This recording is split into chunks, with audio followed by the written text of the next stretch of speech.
Hey, it's Vegas. What's the greatest game of all time? For a lot of people, that game is Breath of the Wild. If we look at that answer objectively, well, it's easy to see why. Freedom, discovery, replayability, all words that perfectly describe why people love this game. Me included. I'm gonna be real here, it was the first Zelda game I actually played. I don't count this one. On the internet, I hear a lot of people say that Breath of the Wild changed their life, changed the open world genre. The average Breath of the Wild enjoyer looks at this game like it can cure cancer. And it kinda did. For me, the game itself was alright. Yeah, who's laughing now? Let me clarify here. My favorite part of Breath of the Wild wasn't the exploration or the gameplay or even the story, though it can be pretty gut-wrenching at times. No, what I liked about Breath of the Wild the most was the community surrounding the game and the discussions that it brought to the table. I did the puzzle this way. Why'd you do it that way? Didn't you know you could do it this way? You could do it that way? This is like 90% of Zelda talk nowadays. The freedom this game provided led to casual players picking it up and finding their own enjoyment out of it. I would and still do talk to my friends about this game for hours at a time, and it was one of the first games I ever bought DLC for. Speaking of glorifying DLC, Tears of the Kingdom. The Master Sword. I'm tearing up right now. Let me ask you something. What's more freeing, jumping from one ice pillar to another to cross a river, or building a fucking boat? Yeehaw! We out here in the Florida Everglades about to catch us some gators.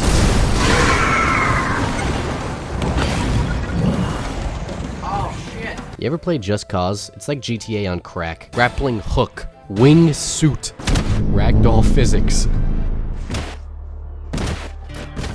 Oh yeah, perfect example of a sandbox. And I ain't talking about that one. I know you were thinking it. Fucking idiot. By now, you've probably already seen countless videos of people creating pure machines of death. Whatever this is. This is the type of shit that I love. Watching how other people experience the game, how they're choosing to play it. If ever I'm feeling down, it's because I'm not watching this shit. Catch me in my bed at 1 AM giggling and kicking my feet. But I mean, that's what a sandbox is. Having the whole world at your disposal. The hell happened to the world? Remember a lot of the problems that we had with Breath of the Wild when it first released? Traversal takes forever, there's not enough enemy types, my weapons break. Nintendo definitely heard that shit, cause oh my god, it's what I always wanted. Long stick. When it comes to innovation, Nintendo is at the top of the list, okay? They churn out countless games and sequels, each one of them better than the last. Mario has over 200 games. At this point, it's a monopoly, which is why a lot of them are... You gotta stop!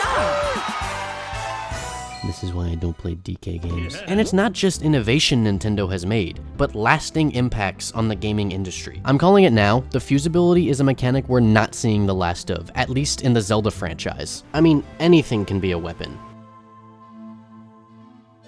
Anything.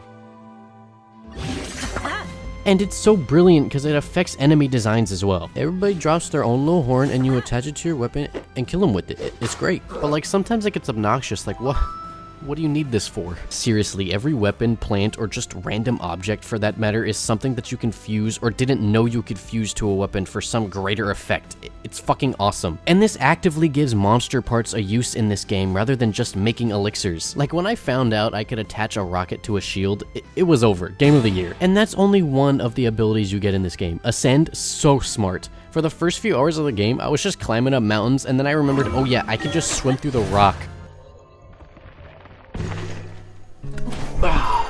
The only one I didn't really have a use for was recall. It just rewinds time, big deal. Now Ultra Hand, God knows what I've done with Ultra Hand. Speaking of hands, the opening of this game is probably one of the best openings to a game ever. Sorry, Skyrim. I hope y'all feel the same way, cause for me, Tears of the Kingdom felt like it had a lot more stakes. Ganon is a physical and menacing threat now, and he's voiced by this fucking guy. Just by how this game is written and its opening act immediately gets you invested in the story. Unlike Breath of the Wild, Tears of the Kingdom drops you directly into the thick of it. Was that the sword that seals the darkness?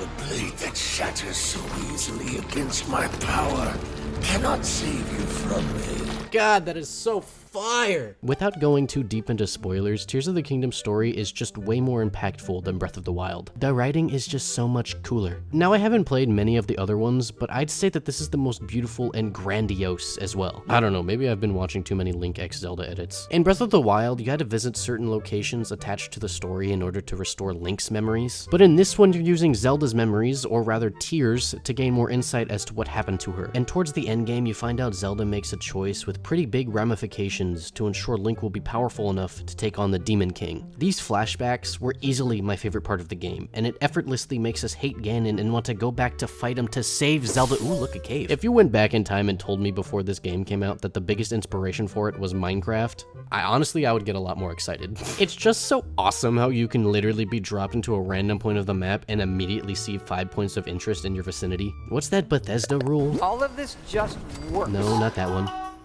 What the fuck? That's not even related. I'm gonna paraphrase here, but the Bethesda method, or Bethmeth for short, focuses on rewarding the player for exploration, compounded by always keeping 3 points of interest in the player's immediate point of view. In other words, you see something off in the distance that piques your interest, so you go there, and with the level of technology that we're at nowadays, you can, seamlessly. If you keep that rule in mind when you play open world games nowadays, you'll start to see patterns. Sorry to compare this to that, but they share a lot of the same core mechanics. Exploration equals reward. That's how a lot of these games work nowadays. But traversal alone can get boring, so populate the world with enemies once killed providing you with XP, chests at the end of a dungeon that provide you with badass loot, and skills to look forward to getting because it makes those hours spent grinding easier. It's a self-sustaining cycle that is the reason these games are so good, and the reason Zelda is so good is because you could fucking fly everywhere. Not to mention there's literally 3 levels of Hyrule to explore. Regular Hyrule, the skies, and Ohio. She on my till I...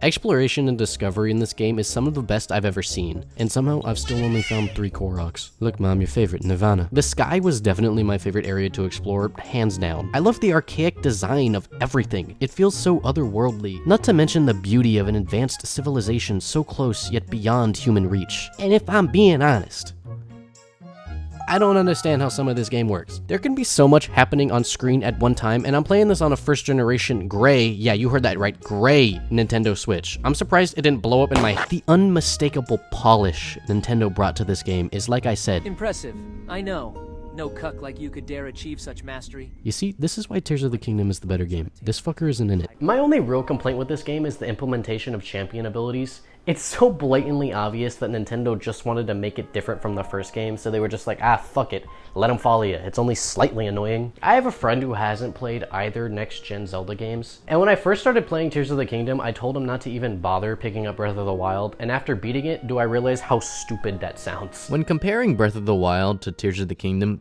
the points are kind of moot. They're pretty much the same game, at least mechanics-wise, so it's hard to say which one is better. Now that I can make an informed decision though, Breath of the Wild is the obvious choice for people who haven't played either games. Because when you're done playing it, you'll then appreciate what Tears of the Kingdom ended up giving us. If I could describe in one word why Tears of the Kingdom is better than Breath of the Wild, I would say it's because of its innovation. I mean, Nintendo turned this game into a fucking sandbox. And why do we play sandbox games? Because of the freedom it provides. The hop in and hop out nature of having an idea and executing it. It's rewarding. I think why I'm so amazed with Tears of the Kingdom is because who the fuck knew this is where Nintendo would have taken the future of these games? 30 years ago, these games were just side-scrolling adventures. And what's so cool about that is that that's still a fundamental aspect of what these games are now. The Legend of Zelda Tears of the Kingdom is a direct descendant of video game innovation.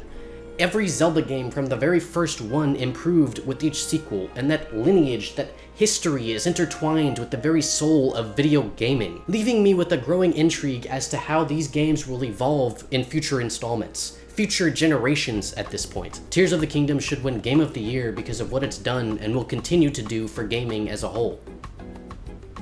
Who am I kidding? Game of the Year's Gollum.